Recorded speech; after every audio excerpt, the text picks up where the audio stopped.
My sister lied to everyone. Family abandoned me. But now they've discovered the truth. My fiancé proposed to me when I was 21 years old. He was the source of all my happiness. Our families are close, so we've known each other since preschool. Every day he would come over for supper and vice versa. I have two elder sisters, but he doesn't have any siblings, which is crucial because he had a tight relationship with them as well. Together, we grew up. I don't think our parents stopped rejoicing for weeks after we started dating. He greatly assisted me in managing my anxiety, and when I put on a little weight and my mother threatened to divorce me, he reprimanded her, telling me that he loved me for who I was, not how I looked, even though he thought I was the most beautiful girl alive. Prior to the incident, we had only been engaged for 6 months. My fiancé was the only person to whom my middle oldest sister, Nikki, ever opened up. She described my fiancé as her brother, and he helped her get through many of her difficult moments, including fighting drug addictions and breaking the law. Nikki was a very cold person who never exhibited any affection. Though I loved her dearly since she was my sister, I didn't like her as a person, thus, we never got along.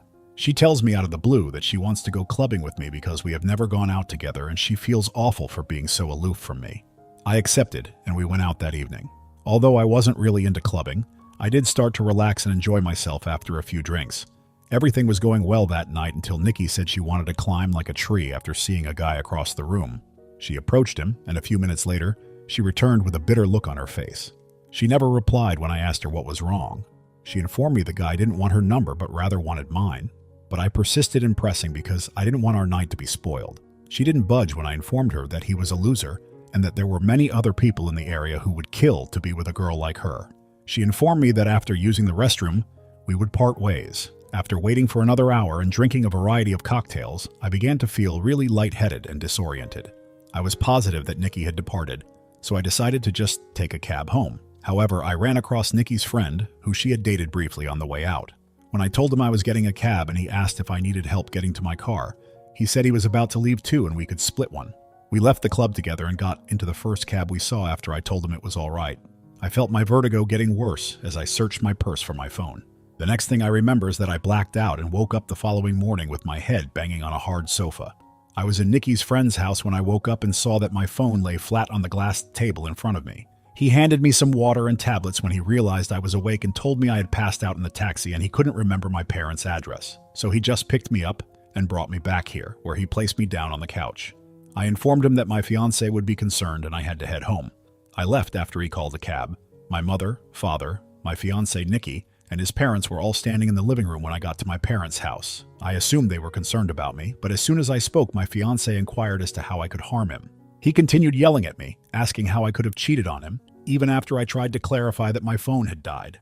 I couldn't understand. How come he would think that?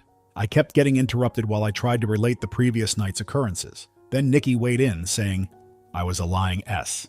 How could I be so callous to a man who has supported me through thick and thin? She continued by saying that I had been flirting with random males all night, and that she had seen me leave with her buddy when she had gone to the bathroom.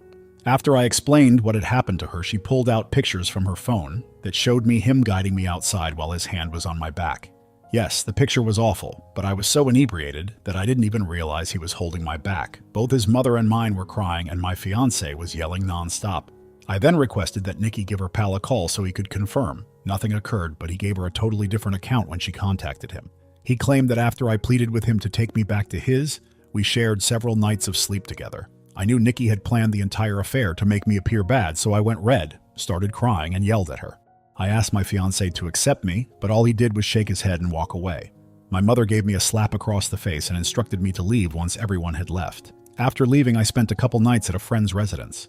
My fiancé never answered my calls or texts, so I called him those evenings crying and begging him to believe me when I said nothing happened, but all of my pleas went unanswered. I don't think I could put all of the terrible things my mother said in a text message here, but she also threatened to kick me out and said she couldn't believe I would do such a thing.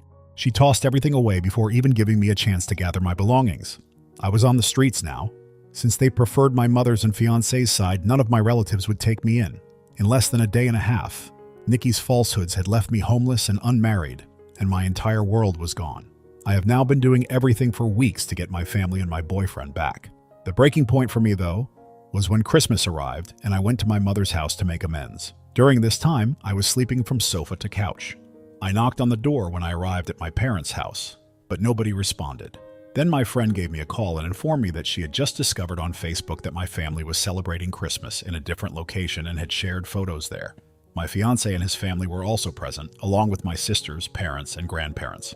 I couldn't stop sobbing when I saw the pictures of myself since everyone looked so joyful.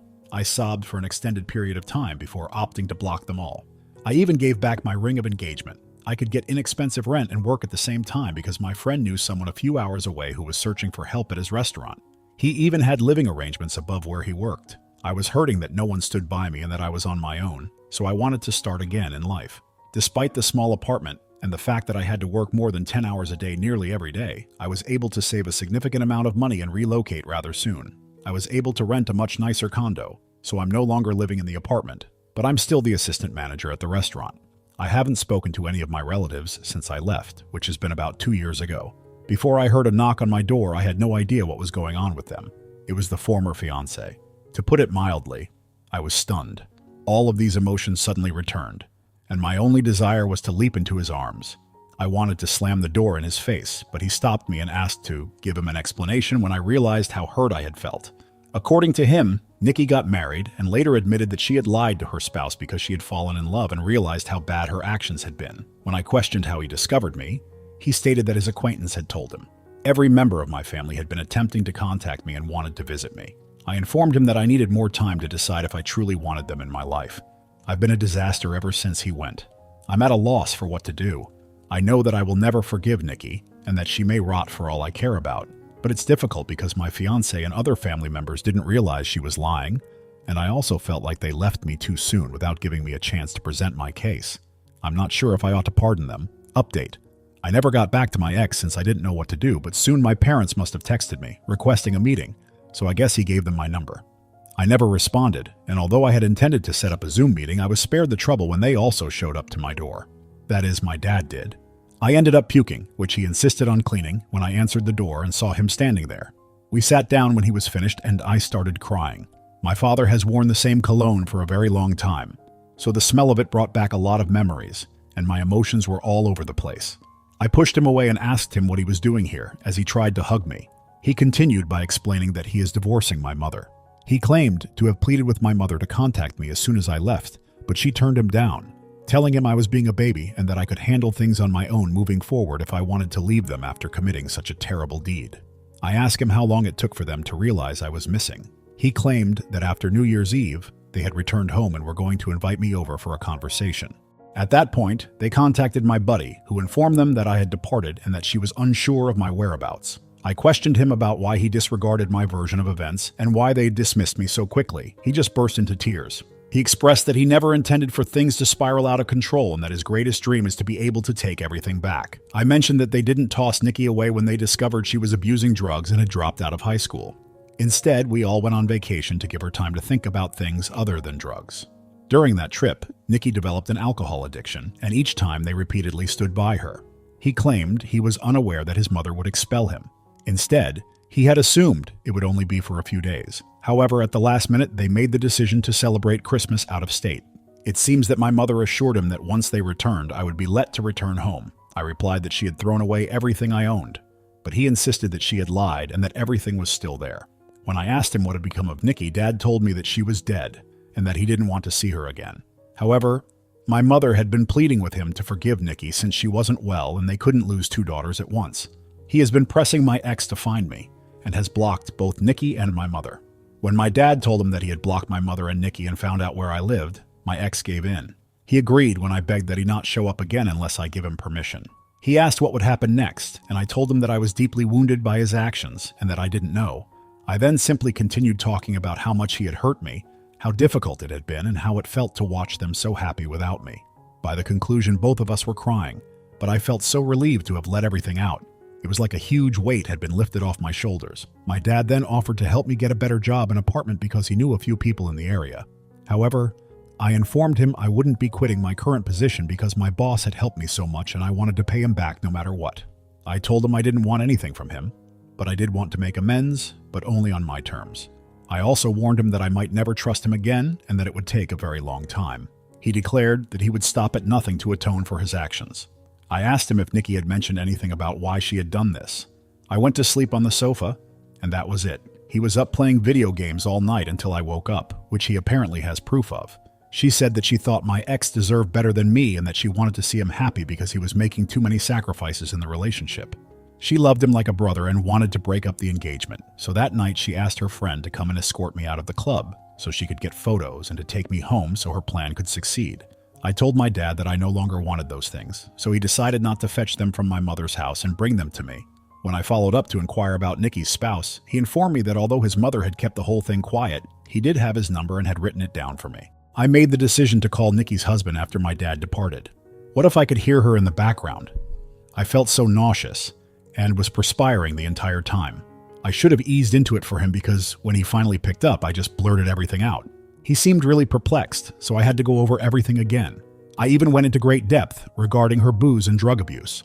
Since his sister didn't even attend their wedding, it turns out that she and his sister have been having issues, and that she has been spreading lies about his sister non-stop, which has caused a major rift between them. I honestly thought that he would curse me out and defend Nikki, but instead he sighed deeply. I apologized to him, but I felt that he should make amends with his sister because Nikki, not her, was the issue. After exchanging a few more words, he hung up. He sounded like a really lovely guy, and he even lost his own sister because of Nikki, so I'm not really sure what he will do with that information. However, I hope he cuts his losses and leaves her. I have therefore made the decision to make amends with my father. Since my mother has always been the head of their marriage, the fact that he is standing his ground, divorcing her and going to NC with Nikki, proves that he is sincere in his desire to make things right. My mother believes that Nikki is also a victim in this. Therefore, I don't think we will ever be able to make amends. And I'm tired of hearing her justify herself at this point. I'll update the post once more if we communicate and she gets in touch. My dad indicated he wanted to attend with my dad, but he told him I would be too overwhelmed if both were there, and seeing them apart will help make clear judgments. I haven't had chance to meet with my ex and have a conversation. He said that my ex was charged with assault after he was arrested, and that Nikki's friend had lied to police about the whole incident. However, the charges were eventually dismissed.